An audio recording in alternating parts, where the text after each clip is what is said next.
네, 복음의 제사장 직분입니다.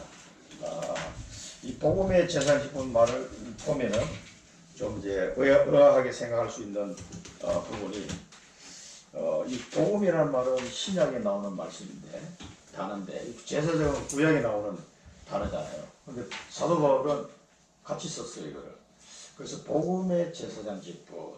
그래서 바울이 일부러 이렇게 쓴 것은 구약 때부터 그리스도 오실 것을 예언하시고 약속하시고 그 복음이 이제 성취가 되기 때문에 신약의 이 당시 바울 시대까지 모든 언약을 성취하신 그리스도, 이 복음이 복음의 제사장 이런 의미에서 이 단어를 두 개 합쳐서 쓴 겁니다. 그래서 이 제사장이라는 걸 뭡니까? 죄를 사해주는 역할을 하는 거예요.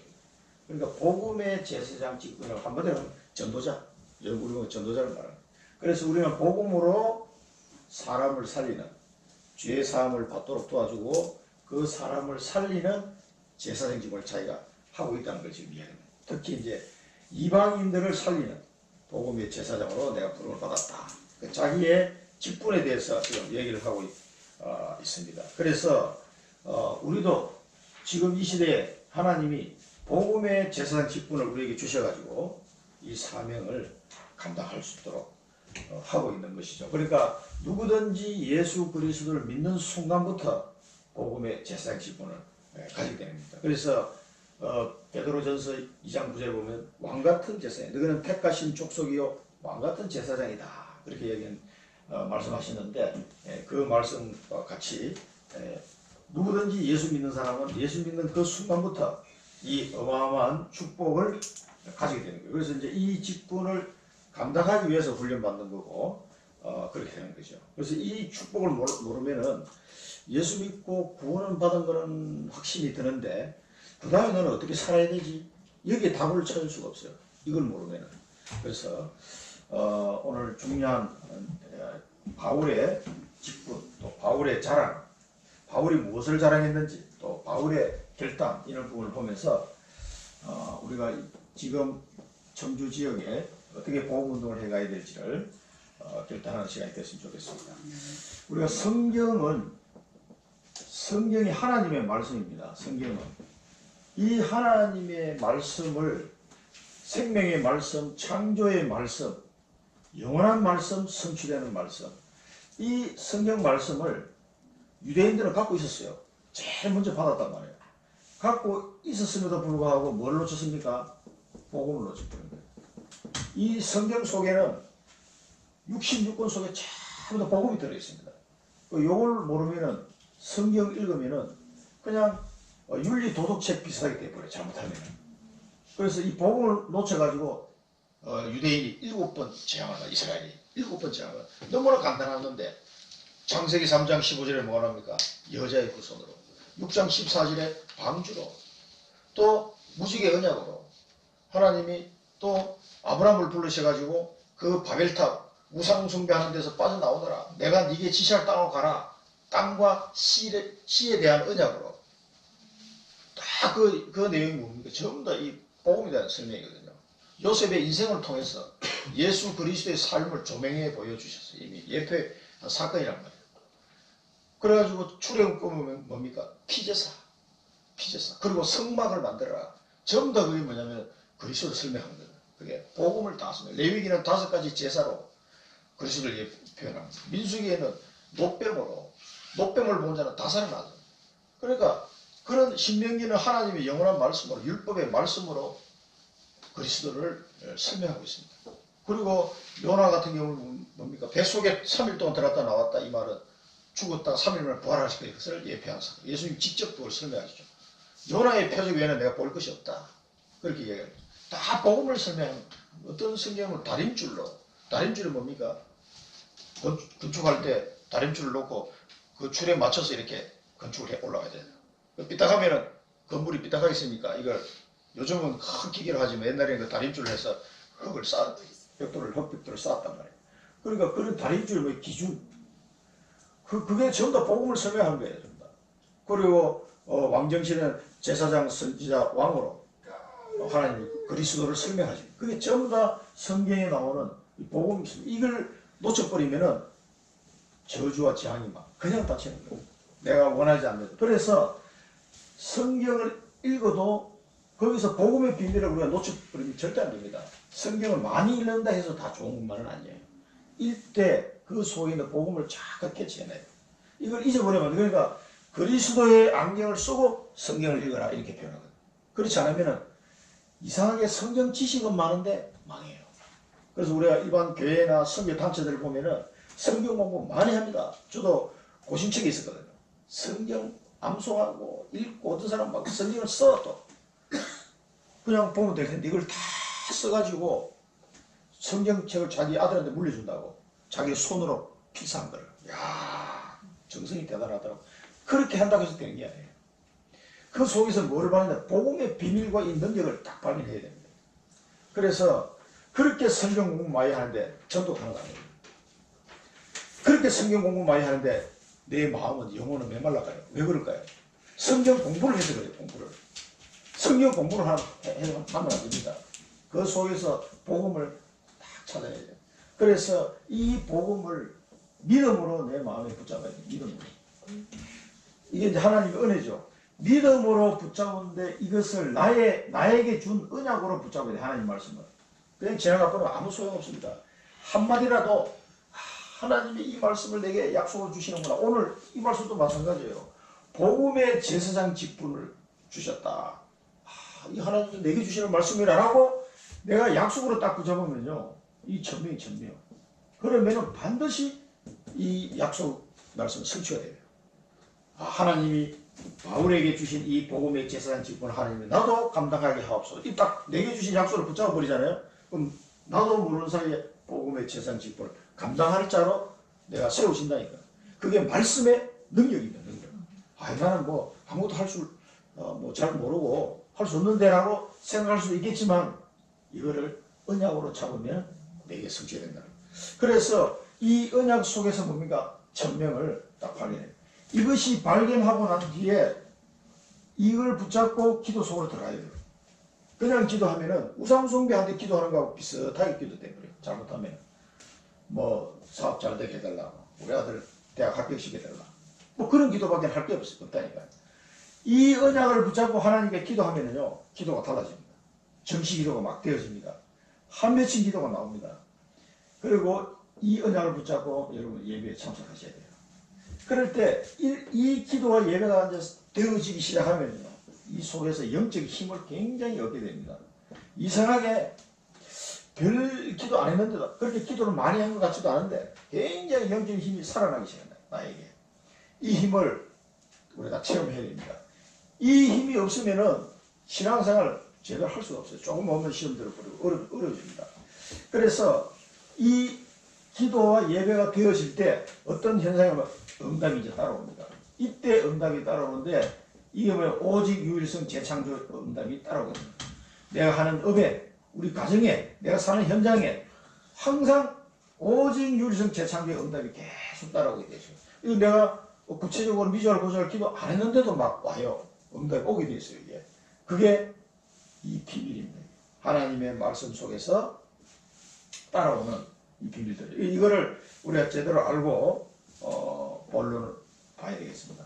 그리고 하나님의 절대 주권을 이걸 놓치시면 안 됩니다. 이 하나님께서 말씀을 우리에게 주신 것은 하나님의 절대 주권으로 이루어 가시는 그 하나님의 계획을 보라고 주신 거예요. 거기서 언약을 복음을 약속하시고 그 복음을 우리에게 때가 되면 예수 그리스도를 이 땅에 보내셔가지고 그 약속을 성취시켜버린 거예요. 그 엄청난 사건을. 그래서 모든 사단의 권세를 끊고 하나님 나라를 이루어가는 이 하나님의 절대 주권 속에 내가 있다는 겁니다. 창세전에 하나님이 나를 택하셨어요. 어머니 뱃속에 짓기도 전에 내가 너를 알았다 그러죠. 야곱과 에서는 뱃속에 있을 때 무슨 선한 행위를 한 것도 아닌데 에서는 버리고 야곱을 선택하셨어요. 이게 하나님의 절대 주권입니다. 방법이 없어요. 그래서 이 절대 주권을 내가 아는 자는 이 천명을 이루기 위해서 하나님이 나를 부르셨다는 이 소명의식이 딱 생깁니다. 아, 그래서 하나님 나를 이렇게 살게 하셨구나. 그러면 내가 어떤 부모에게 태어났느냐, 또 뭐 어떤 과거를 살았느냐, 이게 다 해석이 돼요. 과거, 현재, 미래가 해석이 된다니까. 그래서 하나님이 나를 이렇게 부르셨구나. 그래서 하나님이 나에게 이 고난의 길도 허락하셨구나. 그래서 로마서 5장에 보니까 환난 중에도 우리가 즐거워한다. 왜 환난 중에 즐거워합니까? 이걸 알기 때문에. 하나님이 나를 부르셨다는 걸 알기 때문에 즐거워할 마음이 생긴다. 이 하나님의 절대 주권을 믿는 믿음 안에서 이 천명을 이루기 위해서 하필 하나님이 나를 부르셨구나. 이게 이제 발견되기 시작합니다. 그러면 여기서 감사가 계속 솟아날 수밖에 없죠. 그래서 과거, 현재, 미래에 대해서 상처 받지 않습니다. 이 일 때문에 아쉬워하지 않습니다. 하나님의 절대 주권을 믿기 때문에. 하나님이 이렇게 나를 인도해 오면 내가 한 것 같지만 내가 한 게 아니에요. 착각입니다. 내가 한 것 같지만 나의 생명도 하나님 주셨고 나의 과거, 현재, 미래 하나님 챙기고 나를 부르는 그 부르시는 가운데 어느 날 내가 예수 믿게 딱 만드는 거예요. 그리고 천주에 살게 만드는 거예요. 이게 우연히 있는 일이 아닙니다. 절대 우연이 아닙니다. 그래서 하나님의 이 절대 주권을 꼭 기억하시고 오늘 사도 바울 같은 사람 한번 보세요. 얼마나 파란만장한 인생을 살았습니까? 바울처럼 살아라 그러면 아무도 다 도망갈 거예요. 아, 우리 이번에 자폐 캠프를 기도해 주신다고 잘 다녀왔는데 그게 이번에 새로 엄마 아빠들이 많이 왔어요. 그러니까 그동안에 이제 옛날부터 오신 분들 애들이 이제 다 커버리잖아요. 그리고 이제 근데 그러면 전도가 되면 이제 어린 아이들을 가진 부모들이 와줘야 되는데, 왜 이렇게 전도가 안 되지? 이 사람들이 거의 한 20년 가까이 이렇게 막 훈련받고 있으면 이제 전도가 돼서 이렇게 새로운 자폐 엄마 아빠들이 와줘야 되는데. 근데 작년부터 오기 시작하더라고요. 그런 분들. 그 전에 간혹 한 번씩 왔었어요. 완전 어떤 아빠는 정신병원에서 나와가지고 약 먹고 있다 그러면서 자폐 캠프에 갔더라고, 엄마와 같이. 근데 엄마가 죽을 정이야. 아들은 자폐한데 아빠는 정신 문제가 와서 돌아버렸어. 일해야지 아들 문제, 일 걱정 이거 하다가 막 너무 해가 쓰러져 버리고. 그래 정신병원에 가서 약 타가지고 조금 완화돼서 그래도 어떻게든지 캠프에 오면 좀 도움이 되지 않을까 아빠가 데려가더라고. 그 우리 방에 왔어. 그 내가 대화를 나눠보니까 막 참 막 눈에 보이더라고. 왔다 갔다 하시는 분이 뭐야. 막 그러니까 업다운이 막 있으면서 마음의 감정이 조정이 안 되는 거죠. 그러면서도 조금 이렇게 여행하니까 막 울었다가 막 또 이렇게 회복됐다가 막 이런 분. 그 한 번 왔다 그 다음에 안 오시더라고. 어디 갔냐면 다시 정신병원에 입원하셨다고 못 오셨어요. 뭐 그런 분들이 있는데 이번에는 진짜 제대로 하나님이 딱 붙잡아가지고 온 아빠들이 엄마 딸한테 왔어. 이분들이 애가 7살짜리 집사님 한 번 오셨고 그 다음에 8살 올라가는 1학년 올라가는 성교하고 동갑이죠. 그 아빠는 저 외관 성교교회에서 오신 분인데 이런 분들은 뭐 아빠들하고 얘기해보니까 딱 준비가 됐어요. 이 기초가 아주 딱 발표가 잘 돼 있더라고요. 이분들. 그러면서 내가 이야기하면서 한 사람은 7살짜리는 다운 증후군인데 다운 증후군이면서 이 지적장애가 좀 있는 그런 아이야. 내가 이렇게 보니까 그냥 단순한 다운 증후군이 아니더라고. 그리고 한 아이는 이제 발달장애 2급 되는 아이, 초등학교 들어가는. 그러니까 이런 사람들은 이제 내가 얘기하면 아주 기다 보더라고요. 그래서 같이 방에 이틀 있으니까 이제 포럼도 하고 그렇게 했는데 상당히 이분들은 앞으로 계속 따라오겠더라고요. 보고만에 많이 뿌리내리고 이 하나님의 절대 주권을 이게 믿는 분들일 것 같아요. 또 한 분은 예원교회 안수 집사님인데 이분은 막 건축 일을 하시고 뭐 일본에 가서도 일하시고 막 참 그분도 파란만장한 인생을 살다 오신 거예요. 그 아들이 23살인데 얘는 뭐 엄청 심해. 그래가지고 이 머리를 열받으면 이제 이 머리를 막 벽에다 들이받아가지고 여기가 터져서 꼬매기를 10몇 번 꼬맸다는 거예요. 막. 그래 여기가 완전히 이제 하도 들이받아가지고 이제 머리카락도 안 달 정도로. 그리고 이게 뭐 몇 번 꼬맸는데 또 터지고 꼬맸는데 터지고 또 헤딩해야 또 터지고 해가지고 이제 이거를 아예 그냥 따까리가 앉아가지고 딱 그럴 정도로 이제 이게 분노가 폭발하면 막 들이받아가지고 그애가 이제 그 오토바이 만드는 거예요. 지금은 이제 철사로 오토바이를 매일 하나씩 만들어 잠을 잘 수 있는 그것이 희한하죠. 그러니까 그 오토바이 만들 수 있는 철사하고 재료를 딱 아빠가 준비해가지고 마치 새로 사온 것처럼 해서 딱 준대요. 그럼 그거를 저녁에 자기 전에 딱 만들어서 들어 뭐 내가 이제 잠을 잤나요. 그러니까 그 아빠 예원교회 안수집사님인데 그 예원교회 사랑부가 11년 전에 생겼어요. 그때부터 이제 조장님도 같이 이렇게 참여하신 분입니다. 그런데 이제 이 캠프에 오기는 이제 처음 왔어요. 그런데 이번 그동안에 하나님이 자기를 어떻게 훈련시키시고 자기를 인도해 오시는지 그분도 보면 현장에 많은 전도의 증거들도 있고 그 아들을 키우면서 자기를 하나님이 치유하신 과정이었다 이렇게 얘기하더라고요. 그 아들 때문에 그 아들을 통해서 자기를 마사지 이 사람 완전 술고래예요. 술고래. 그렇게 술을 많이 마시던 분인데 그 아들 때문에 자기 자신이 꺾이고 그 인상만 딱 봐도 야 성격도 옛날에 한가닥 했을 것 같은 인상이 그러면 이제 소명을 가지고 들어오신 거예요. 그래서 얼마나 반갑던지 포럼 상당히 많이 했습니다. 그 안수 집사 거기 보니까 중직자들 그 선교회가 나이별로 만들어놨더라고요. 영교회는. 그래 뭐 58 선교회, 59 선교회, 뭐 이거 60 선교회 이런 식으로 자기는 64 선교 회장이라고 그러더라고. 선교 회장 정도 했으니까 안수 집사시고 상당히 현장 저도 현장이 있으신 거지. 그러니까 이제 그렇게 자기 소명을 가지고 오늘 들어가면서 이제 전화번호 따가서 청주에 혹시 이제 가르쳐 줄 수 있으니까 건축 일을 하시니까 전국으로 막 이렇게 다니시나. 그러니까 가면 장례별로 하겠습니다. 오십시오. 식사 대접하겠습니다. 이런 분들을 많이 받아 이번에 좀 그런 면에서 상당히 기분이 좋았어요. 이 하나님이 주신 소명 그렇게 잘 살아보려고 결혼하고 일하고 발버둥 쳤는데 그 발달장애 아들 하나 딱 태어나니까 뭐 자기 인생이 완전히 자기가 계획했던 거로 엉뚱한 방향으로 흘러가는 거죠. 그 속에서 복음을 딱 받은 거예요. 이 소명을 가지고 과거, 현재, 미래 이분이 해석이 되기 시작한 거죠. 그러니까 아들도 차분해지고 아빠도 믿음 속에 들어가고 하나님 그렇게 하시더라고요. 그러면서 이 속에서 우리 사명을 딱 발견하고 이 사명을 발견한 사람 보고 우리는 뭐야? 절대 제자다. 절대 제자. 이 절대 제자라는 건요. 하나님이 예배하는 제자를 말합니다. 그 절대 제자라는 거예요. 사람이 만든 게 아닙니다. 그 우리나라 유명한 어떤 목사님은 지금 돌아가셨지만 그 사랑의 교회인가? 그 옥하는 목사님이 쓴 제자 훈련 책자도 이 보면은요. 조금 이제 또 그런 부분이 있어요. 그러니까 훈련시키면 제자가 된다라고 이야기하시고 훈련을 많이 시키거든요. 근데 훈련해도 제자가 안 된 사람이 있어요. 그거 왜 그런지 아세요? 하나님이 제자로 쓰려고 부른 사람만 훈련할 때 제자가 돼요. 어떤 사람은 아무리 훈련해도 안 되는 사람이 있어요. 하나님이 예배하는 제자가 아닙니다. 그러니까 이 절대 제자라는 것은 하나님이 이 시대에 쓰시려고 준비하는 사람이 있어요. 그리고 이 사명을 가진 절대 제자입니다. 이 절대 제자의 축복을 누리시기 바라고요. 이 절대 제자에 하나님이 주신 게 절대 현장이에요. 내 마음대로 가지는 게 아닙니다. 내 마음대로 가지는 게 하나님이 보내신 현장. 내가 네게 지시할 땅으로 가라. 가나안 땅. 이 절대 현장에서 하나님이 뭘 세우십니까? 절대 시스템을 세웁니다.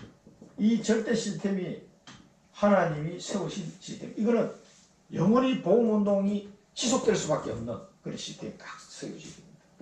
이제 이렇게 되면은 그 한 지역과 나라를 살리는 시스템. 그래서 우리가 우리 집포선교 가시는 강성교사님 위해서 기도할 때도 늘 그 가는 현장에 러시아와 몽골 현장에 절대 제자의 만남을 달라고 기도하고 그 현장에 절대 시스템 세워지게 해달라고 기도하죠. 사실 뭐 그 기도밖에 할 게 없어요. 우리 인천 중화선교교회도 이 응답이 오게 해달라고 기도합니다. 우리 청주 지역도 마찬가지고요. 자, 본론으로 보겠습니다. 바울의 직분입니다. 바울의 직분. 이 직분에 대해서 여러분이 응답을 받으시고 이 직분의 축복을 정말 누리시기 바랍니다. 15장 14절 15절은 인사말이면서 로마 교회를 향하여 로마서 1장부터 11장까지는 뭐예요? 로마서 1장부터 11장까지 복음에 대한 설명을 쭉 합니다. 바울이. 근데 이 로마에 있는 교인들은 바울이 가기도 전에 벌써 거기 교회가 세워졌어요. 이 평신도들이 세운 교회란 말이에요. 그러니까 바울이 이 소문을 들어보니까 이 사람들이 제대로 신앙생활을 하고 있는 것 같다는 생각을 하게 된 거죠. 그러면서 편지를 썼는데 이 로마서가 굉장히 수준 높은 이 편지가 된 거예요. 다른 서신서보다도. 그래서 그 로마를 통해서 거기에 이제 그 당시 세계 최대 도시였으니까 엘리트들도 많이 있었을 것이고 그것을 통해서 유럽 복음화를 위한 그 그림을 이제 이 바울은 그리고 있었던 거예요. 그러니까 이 로마서 1장부터 11장까지는 이 사람들이 잘 알겠지만 다시 한번 이 그 당시의 신학자가 이 바울이 신학 박사잖아요. 사실은 구약에 대해서 아주 막 빠삭하게 꿰차고 있는 바리새파 중에서도 수제자였잖아요. 그러니까 그 구약 성경을 가지고 그렇게 구약 성경을 아는데 자기는 복음을 몰라고 망했거든. 바울이. 그랬던 바울이 예수님을 만나면서 그 구약의 모든 말씀이 이 그리스도를 설명하는 거라는 걸 딱 깨달았으니까 성경에 대해서 그냥 정리가 딱 돼버린 거예요. 사람. 근데 그 다메섹 도상에서 바울이 예수님을 만나고 난 뒤에도 약 13년 동안 훈련받았어요. 바로 이 강단에 쓴 게 아니에요. 13년 동안 사도를 준비하는 시간이 13년 걸렸어요. 이 사도가. 그러고 나서 강단에 서기 시작했는데 그때 이 사람이 신학을 다 정리해버린 거예요. 그때부터 막 쏟아지기 시작합니다. 그래서 그거를 총정리했는 게 이 로마서입니다. 사실은. 이 마무리 정리. 그래서 이들에게 정확한 복음이 무엇이라는 걸 설명하시는 거예요. 그래서 너희가 믿음이 확실한 걸 내가 알지만 대략 이렇게 썼다. 담대히 대략 썼다. 이렇게 인사말로 한 거예요. 그래서 1장부터 11장까지가 복음이라는 설명이에요. 이게 완전 황금보다 귀한 말씀들이에요. 그 다음에 12장부터 15장까지는 전도자의 삶에 대해서 썼습니다. 이게 이제 유목사의 말씀은 60두 가지 삶이 그 속에 다 들어있어요. 그런데 이 얘기를 하면서 스스로 선함이 가득하고 모든 지식이 차서 능히 서로 권하는 자로 나는 확신하더라. 그래 믿음이 있다는 얘기죠. 성숙한 신앙이다. 이 성숙한 신앙이라는 사실을 인정하면서 그러나 너희로 다시 생각나게 하려고 하나님의 은혜로 말미암아 담대히 대략 썼다. 그 이제 자기 겸손하게 표현한 거죠. 담대히 대략 이 복음의 문서를 너희들에게 보내는 것이 이 편지를 보내는 거다. 이 복음에 대해서 쭉 설명한 거죠. 그래서 이 복음에 대한 총정리는 사실 로마서 1장에 보면은 1장 14절에 17절에 보면 그 내용이 다 먼저 결론적으로 딱 내리고 복음을 딱 설명한 겁니다. 나는 복음의 빚진 자다. 그리고 복음은 모든 믿는 자의 복음은 하나님의 능력이 되는 것이다. 그 복음 안에는 하나님의 의가 나타났어. 믿음으로 믿음에 이르게 하나니 의인은 믿음으로 말미암아 살리함과 같으니라. 그 요엘서 말씀을 인용하면서 이걸 쓴 거죠. 그래서 이 복음에 대한 정확한 설명을 로마서에서 했다는 걸 인사말로 이제 한 거죠. 너희들이 잘 알지만 내가 다시 확실하게 정리해서 이렇게 내가 말씀을 전하는 것이다. 그러면서 이제 자기의 직분에서 이야기합니다. 이 복음을 전하는 직분을 16절 윗부분에 보면 이 은혜는 곧 나로 이방인을 위하여 그리스도 예수의 일꾼이 되어 그래서 이방인을 위한 그리스도 예수의 일꾼이 됐다. 로마서 1장 5절에도 보면 우리가 은혜와 사도의 직분을 받아 은혜와 사도의 직분을 받아 이 사도의 직분이라는 거고요. 그의 이름을 위하여 모든 이방인 중에 믿어 순종하게 했다. 골로새서 1장 23절에도 나 바울은 이 복음의 일꾼이다. 복음의 일꾼이다. 그 자기 자신을 이걸 누구 보고 하니 지금 이제 우리가 이 언약을 붙잡아야 돼요. 사도 바울에게만 준 약속이 아닙니다. 이거는 모든 예수 믿는 사람은 지금은 사도의 직분은 없지만 복음의 일꾼으로 다 부르셨다는 사실을 꼭 기억하셔야 됩니다. 베드로전서 2장 9절에는 왕같은 제사장이다. 택하신 족속의 왕같은 제사장이다. 우리를 그렇게 부르신 거예요. 그래서 예수 그리스도 일꾼으로 우리를 부르셨습니다. 그리고 고린도전서 4장 1절 2절에는 뭐라고 그랬습니까? 사람이 마땅히 우리를 그리스도 일꾼으로 안다. 그러면서 하나님의 비밀을 맡은 자로 우리를 부르셨다. 이 비밀을 맡은 자를 구할 것은 충성이니라. 그리스도 일꾼이다. 그리스도 일꾼. 이 일꾼에게 필요한 것은 충성이다. 이렇게. 그래서 그리스도 일꾼에 대해서 본인도 복음의 일꾼이다 이렇게 얘기하면서 많은 교회 중지자들에게 그리스도의 일꾼에 대한 걸 얘기하고 있습니다. 그래서 지금 우리가 이 로마서 말씀을 보면서 붙잡아야 될 말이 예수 그리스도의 일꾼. 하나님께서 많은 이방인들을 살리고 이 천주 지역을 살리려고 나를 그리스도 예수의 일꾼으로 부르셨구나. 이걸 언약으로 딱 잡으시면 됩니다. 그러니까 성경 읽어도요, 그런가 보다 이렇게 넘어가 버리면 사실 아무런 의미가 없어요. 그 다음에 뭡니까? 하나님의 복음의 제사장. 하나님의 복음의 제사장 직분을 주셨다. 이 제사장 직분을 잘 가졌다는 것을 16절 하반부에 보면은 나오죠. 이방인을 하나님의 복음의 제사장 직분을 하게 하사 이방인을 제물로 드리는 것이 성령 안에서 거룩하게 되어 받으실 만하게 하려 하십니다. 이 이방인들을 자기가 하나님의 복음의 제사장이 돼가지고 누구를 살려요? 이방인들을 살린다는 거예요. 이 제물로 드린다는 이 말은 우리가 로마서 12장 1절을 말씀드려 거룩한 산 제물, 이 많은 이방인들이 복음을 듣고 거룩한 산 제물로 드리는 이 삶을 살게 되는 거예요. 하나님이 기뻐하시는 거룩한 산 제물로 드리라. 이 이방인들을 제물로 드린다는 말은 이런 사람으로 만들었다지. 그래서 우리를 통하여 복음을 받는 사람들이 하나님 앞에 거룩한 산 제물을 내가 드릴 수 있는 이런 사람으로, 나는 날마다 죽고 그리스도가 사는 이런 사람으로 만들다는 거예요. 이 제자 훈련, 이런 제물로 만들었고 성령 안에서 거룩하고 받으실 만하게 했다. 그러니까 전 아시아 지역과 마게도니아를 다니면서 제자들을 세워나갔던 그걸 지금 이야기해요. 그걸 보고 하나님의 복음의 제사장 직분을 감당했다라고 얘기를 하고 있습니다.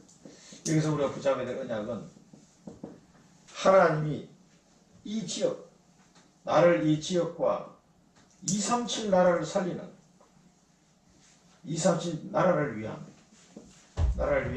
그리스도 일꾼으로 부르셨다.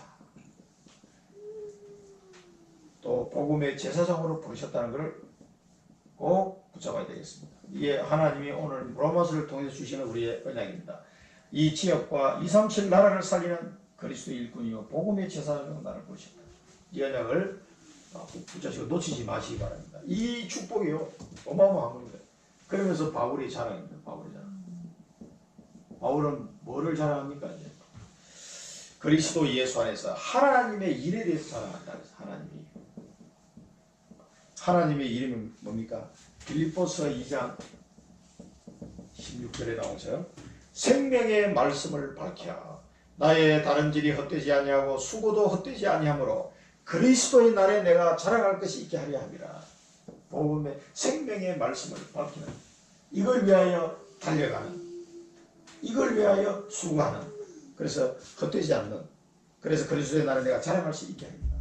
그래서 저도 직장에서 20년 동안 복음운동을 하게 하시고 직장생활을 하면서 여러 가지 또 아쉬운 부분도 있지만은 그래도 제일 제게 축복이라 그러면 직장생활 하면서 20년 동안 복음운동하게 하신 거, 그게 제일 저에게는 큰 축복이었고요. 그 청주 와가지고 한빛교회 16년 동안 안수집사로 6년, 장로로 10년, 16년 동안 한빛교회에 있으면서 하나님이 또 많은 일을 하게 하셨어요. 거기서 재정부, 새가족부, 중고등부, 대학부, 사랑부, 청년부 계속 하나님 하게 하시고 다 셋업해서 다 후배 장로들한테 다 이게 맡겼어요. 넘겨주도록 하나님 그렇게 하셨다. 그러니까 그런 일들이 돌이켜보면은 제게는 큰 훈련의 시간이었기도 하고 사실 내가 자랑하는 그거밖에 그 하나님이, 이게 하나님의 일이에요. 하나님. 그 지하에 조그마한 교회에서 한 20여 명 모이는 교회에 가서 이 복음운동 하나님 하게 하셔서 지금은 청주에서 제일 큰 다락방 교회가 되잖아요. 그래도 그 여러 가지 이제 후배들도 일어나고 안정적으로 교회가 이렇게 시스템이 갖춰지고 됐을 때 이제 개척하러 저는 나온 거예요.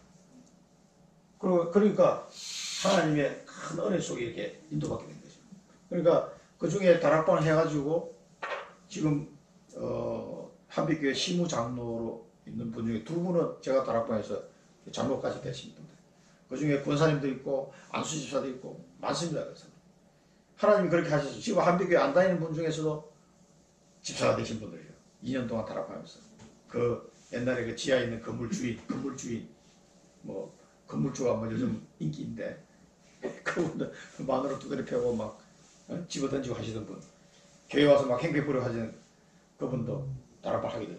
그 부인이 하게 해달라고, 자기 남편이 다락방 좀 하라고.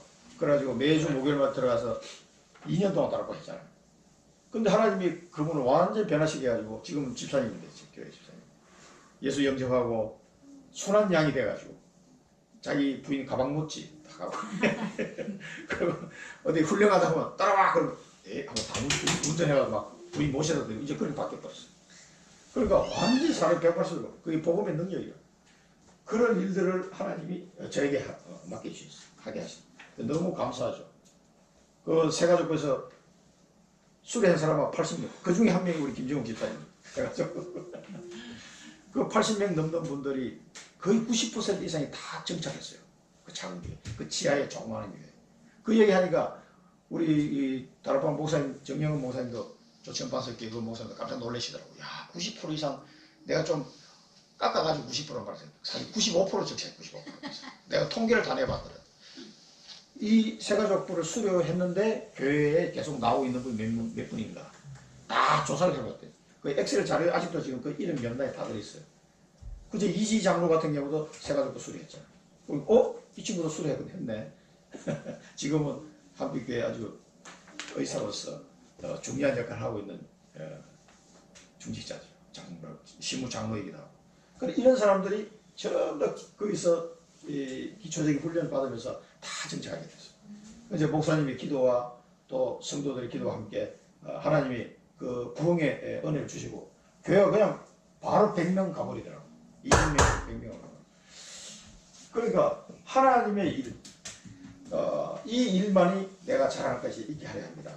그러니까 다른 거는 사실은 헛된 것이 될 수밖에 없어요. 15장 18절에 보면 그리스도께서 이방인들을 순종하는 나를 통하여 역사. 하나님이 나를 통하여 역사하셨던 것. 18절에 그 얘기를 하고 있습니다. 그리스도께서 이방인들을 순종하게 하기 위하여 나를 통하여 역사하신 것 외에는 내가 감히 말하지 아니하노라. 그 일은 쭉 하면서 이제 그 일이 어떻게 이루어진지를 이것만 내가 얘기한다. 나를 통하여 역사하셨던 것만 할 말이 이거밖에 없다. 그러면서 우리 데살로니가 전서 2장 9절에는 19절에는 자랑의 면류관이 무엇이냐. 우리가 다른 성경을 이렇게 자꾸 참고하는 거는요.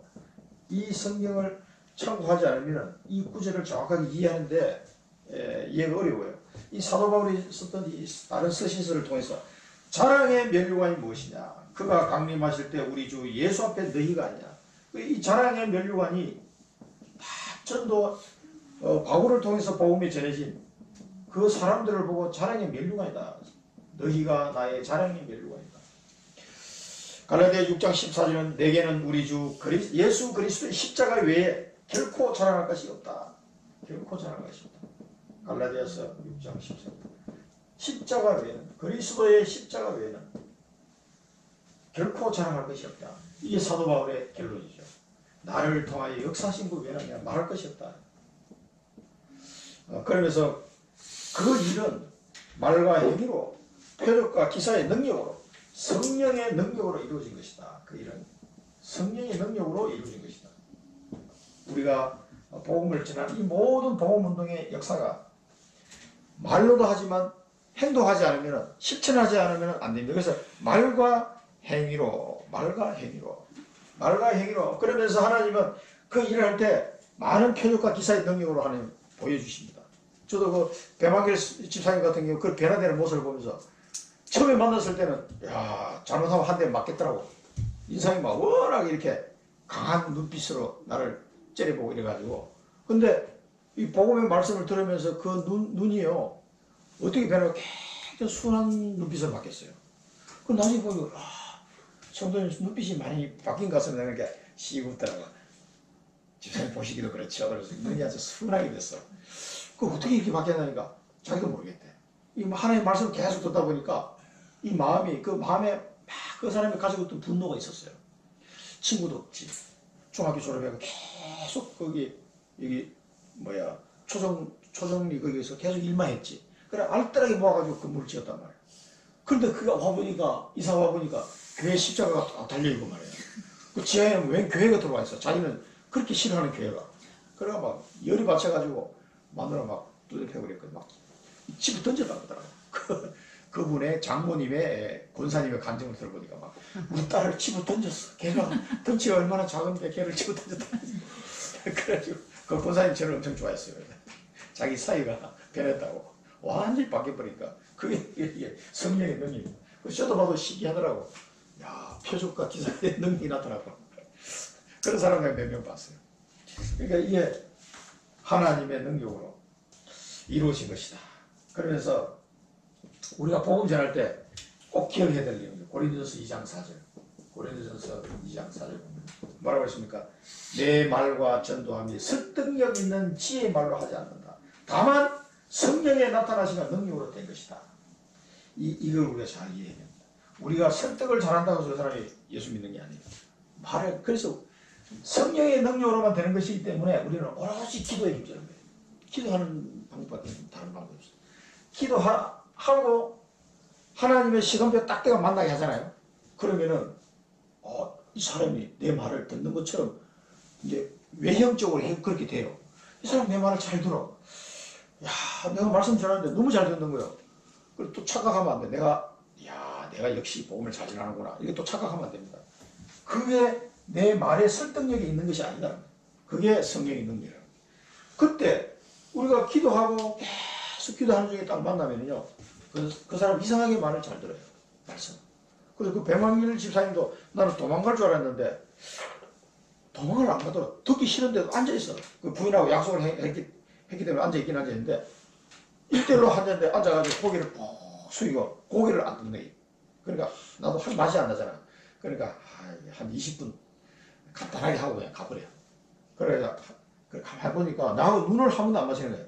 이제 나갈 때 되면 잠깐 인사하고 고개를 꼭 숙여 얼굴 들지 않으니까 그 이제 뒷꼭대기에다 대고 나 계속 얘기하는 거야. 그리고 이제 기도 제목을 적어줬어요.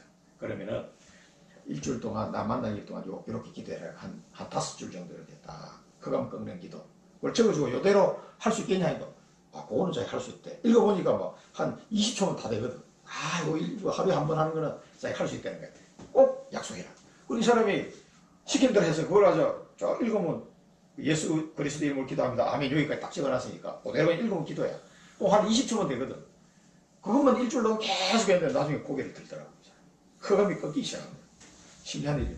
그러니까 우리 다락방에서 만나는 분은 반드시 기도를 정확하게 가르쳐줘야 돼요.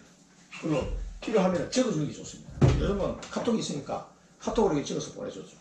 그러면 처음에 예수 믿는 사람은 이건 뭘 자기가 어떻게 기도해야 될지 전혀 감이 없기 때문에 그 기도를 딱 하면은 굉장히 그 영적인 흐름이 빨리 바뀔 수가 있어요. 그래도 그냥 뭐 6개월 걸렸어요. 고개 드는 데만 6개월 걸렸다. 근데 고개 들고 나니까 나중에는 딱 뭐라고 해야 되나 자기 이 밥상 딱 차려놓고 안방에 딱 거실에 앉아가지고 제가 오니까 이게 성경책을 미리 딱 해놓고 딱 앉아가지고 기도하는 마음으로 성경책 읽고 있더라고. 야, 그렇게 바뀌었어요. 전에는 그냥 내가 오면 그냥 때리고 앉아있었는데 어느 날 이게 바뀌면서 성경을 딱 펴놓더라고. 이게 웬 성경책을 딱 읽었으면서 너무 사람이 좋아지더라고. 이 성령의 능력으로 바뀝니다. 그러면서 18절, 19절을 보면 표적과 기사의 능력으로 성령의 능력으로 이루어졌으며 그리하여 내가 예루살렘으로부터 두루 행하여 일루리곤까지 그리스도의 복음을 편만하게 전하였노라. 그럼 자기가 복음을 어디까지 전하냐? 예루살렘부터 일루리곤 이렇게 되어 있는 거네. 일루리곤이 어디냐면은 여기 알바니아에 지금 오라고 하면 알바니아 지금 나라죠, 나라. 옛날에 유고 연방에 속해 있다가 조그마한 이게 못 사는 나라예요. 이게. 지금 알바니아인데 그 위치가 이탈리아가 있으면은요, 이탈리아 지나서 여기가 이제 그리스고 여기가 이제 마게도니아 지역이죠. 여기가 여기에 알바니아가 있습니다. 여기가 일루리곤이. 요 건너편에 보면 이거 로마죠. 여기 아데리아 해죠, 아데리아 해. 이 아데리아 해를 건너편에 보면은 로마가 있습니다. 이 사람이 여기 흑해잖아요. 여기가 이제 터키고 여기 흑해인데 여기 이제 필리포고 여기서 이제 데살로니가 고린도 이런 교회를 가고 이 마게도냐 지방 다녀가가지고 여기까지 간 거예요. 굉장히 멀리 가요. 근데 여기까지 가서 아데리아 해가 이 날씨가 좋을 때는 이탈리아가 보인답니다. 여기서 깨끗한 날씨. 여기서 로마를 쳐다보면서 이제 로마 가야 되는데 생각하고 다시 돌아와가지고 이렇게 해서 다시 이제 이렇게 된 거죠. 그러니까 그 옛날에 20년 걸려서 걸어서 배 타고 이렇게 성경을 천국 가면 꼭 만나고 싶어 바울을 만나고 이런 도대체 어떻게 이 성경 여행을 했는지 여기까지 가요. 야, 나 일루리온이라는 거 읽어도 내 기억을 전혀 못했는데 여기서 다시 한번 확인해야 된다. 알바니아까지 가. 그러니까 예루살렘에서 시작해가지고 터키 지역으로 해서 저 마게도냐, 그리스, 헬라 지역을 통해서 저 알바니아까지 복음을 전해서 이 은혜를 그리스도의 복음을 전파하였노라. 우리가 붙잡아야 될 미션입니다. 오직 그리스도 예수 안에서 성령의 능력으로 오직 그리스도 예수 안에서 성령의 능력으로 새 생명, 하나님이 나를 통해 이루시는 새 생명의 역사를 자랑하는 새 생명의 역사를 자랑하는 꼭 이걸 자랑하시기 바랍니다. 우리 수요일날은 전도 포럼을 하는데 성령의 능력으로 나를 통해서 나타나는 새 생명의 역사를 자랑하는 앞으로 여러분을 통해서 많은 새 생명의 역사를 하나님이 이루게 하실 겁니다. 그리고 이제 이 은혜를 체험하다 보면 너무 감사하고 기쁘고 재밌고 그렇습니다. 요 맛을 여놓고 성령의 능력으로 하나님이 역사하시면 그 현장에 야 이거 뭐 내가 짜고 한 것도 아닌데 하나님이 기가 막히게 역사하시는 거예요. 그래 딱 만나게 하시고 변화를 딱 받게 하고 그런 사람이 너무 많습니다. 제가 두 번째 다락방했던 그 친구도 부부가 다 복음 받았잖아요. 그런데 거기는 기존 신자긴 한데 방황하고 있던 기존 신자죠. 인생의 어떤 삶의 방향을 잡지 못해서 이분들도 집에 가가지고 그 회사 후배니까 그 두 번 앉혀놓고 화이트보드가 있더라고요 지금 마침. 그래가지고 화이트보드 써가면서 밤 10시까지 막 입에 거품 물고 막 복음 지냈던 기억이 나요. 그때 무슨 힘으로 했는지 진영이는 과천에 가 있는데 나는 거기서 복음 전한다고 막 거품 물고 그때 엄청 이 뭐랄까 피를 받아가지고 막 다락방 한다고 막 돌아다녔었대요. 근데 그 후배 부부도 지금 장로가 돼 수원 임마누엘 교회 장로가 돼 있습니다.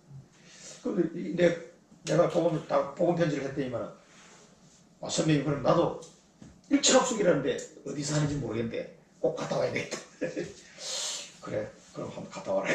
둘이서 교대교대로 애들이 둘이 어리니까 자기가 해보고 와이프 먼저 갔다 오고 또 자기도 갔다 오고 부산 임마누엘까지 합숙을 다 갔다 오고 이게 성령의 역사입니다. 그래서 새 생명의 역사를 자랑하는 이 즐거움과 기쁨을 누리시기 바랍니다. 바울의 결단입니다. 이 바울의 결단을 보면은 제가 지금 이쪽 청주권 지역에 우리 교회를 세워야 되는데 이런 생각하고 있는 거하고 사실 이게 같은 맥락이에요. 15장 20절에 보면 그리스도의 이름을 부르는 곳에는 복음을 전하지 않기로 내가 힘썼다 했어요. 그러니까 미전도 지역을 중심으로 복음을 전했다는 것이죠. 미전도 지역을 내가 우선했다. 이미 그리스도 이름을 부르고 있는 지역에 내가 가능하면 그쪽으로 안 가고 전혀 복음을 들어보지 못한 지역으로 가려고 내가 힘썼다라고 해요. 성령의 인도를 받아가는데 그 사람이 복음 전하는 우선순위가 기준지역이 있었다. 그래서 우리 청주권에도 우리 다락방 교회가 없는 데가 내수, 정평, 오창 또 위에 진천 이건 없어요. 그리고 목사님들은 몇 번 세우려고 이렇게 움직였는데 기도하고 했는데 20년 동안 했는데도 교회가 안 세워지는 거예요. 지금. 그래서 시설 목사님들도 다 기도만 하고 있습니다. 세워야 되는데 그러니까 내수 정평 쪽으로 간다 그러니까 다 좋아하시더라고요. 제가 처음에 그래서 그러면 정평에 교회를 세우면 하나님의 뜻인가 보다 이렇게 생각한 거예요.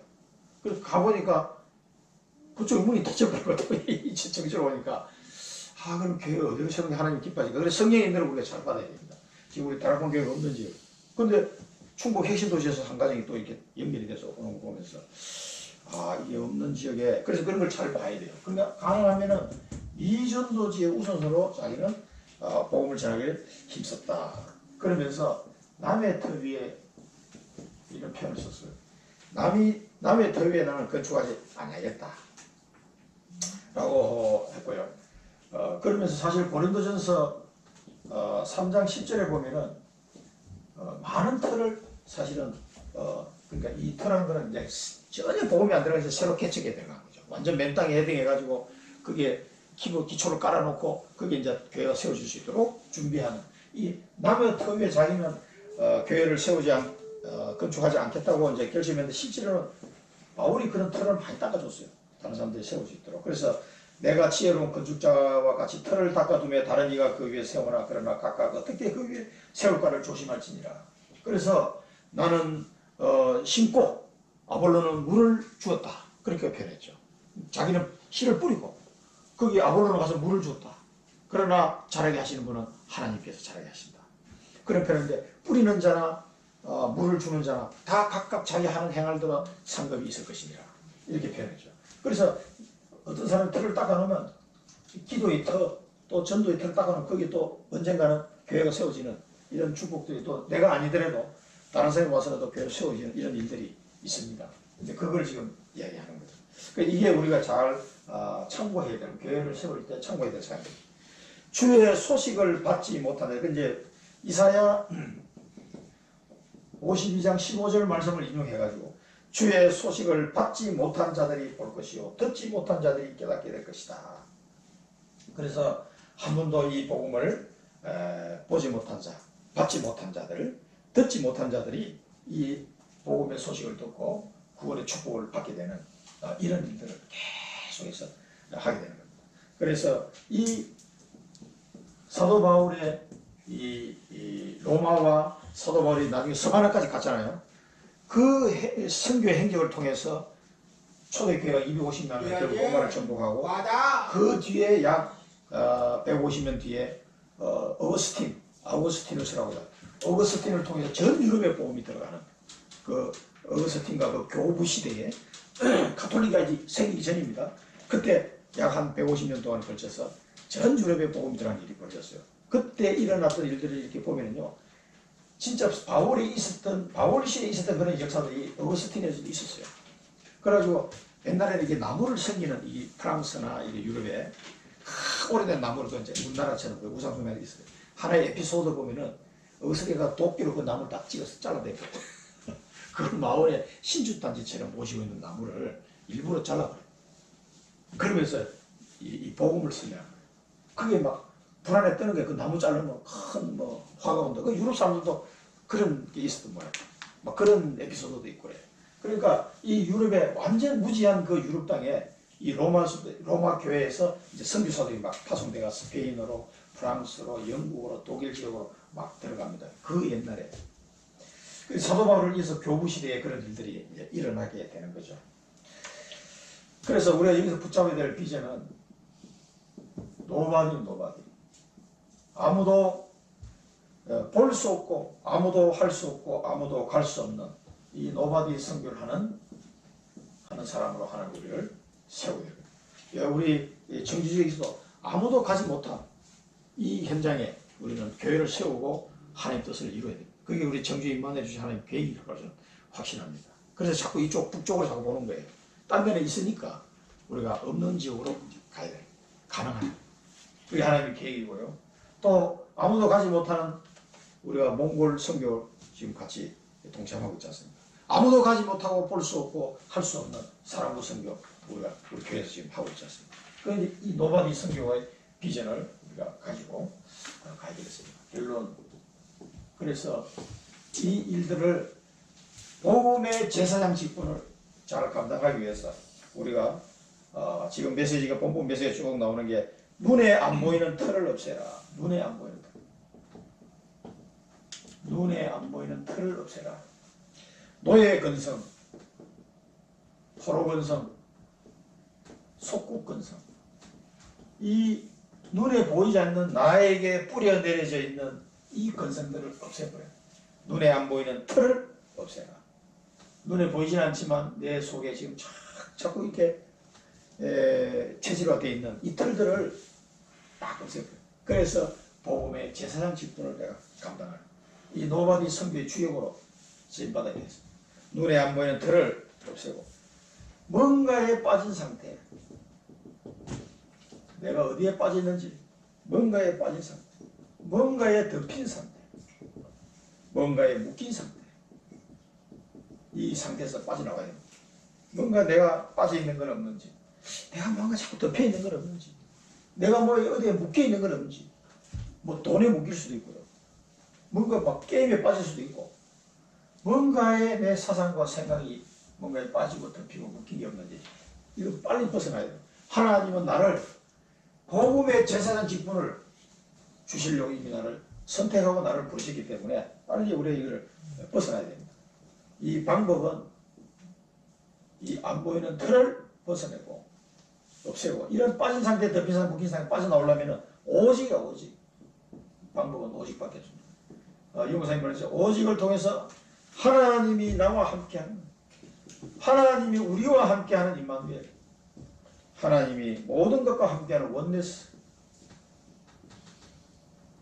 이 원네스라는 게 하나님과 내가 원네스가 된다고 한번 생각해 보십시오. 어마어마하죠. 하나님과 내가 원네스 되고, 성도 간의 원네스가 되고, 언약 잡고 원네스가 되고, 모든 것이 통하는, 소통되는 원네스. 그래서 하나님이 나와 함께하고, 하나님이 우리와 함께하고, 하나님이 나와 영원히 소통하는 원네스가 이루어져요. 이게 오직의 방법입니다. 이 오직의 방법으로 해야만 가능합니다. 이 축복을 이번 주간에 누리시고 복음의 제사장 직분을 온전히 감당하는 은혜 속으로 들어가시기 바랍니다. 기도하겠습니다.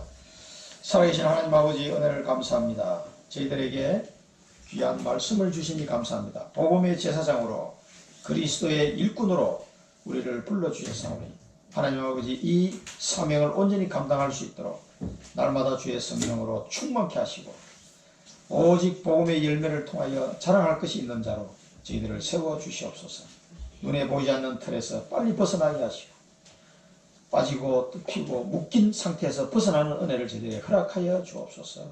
오직의 비밀을 가지고 승리하는 저희들 되게 하여 주옵소서. 예수 그리스도 이름으로 기도드립니다. 아멘.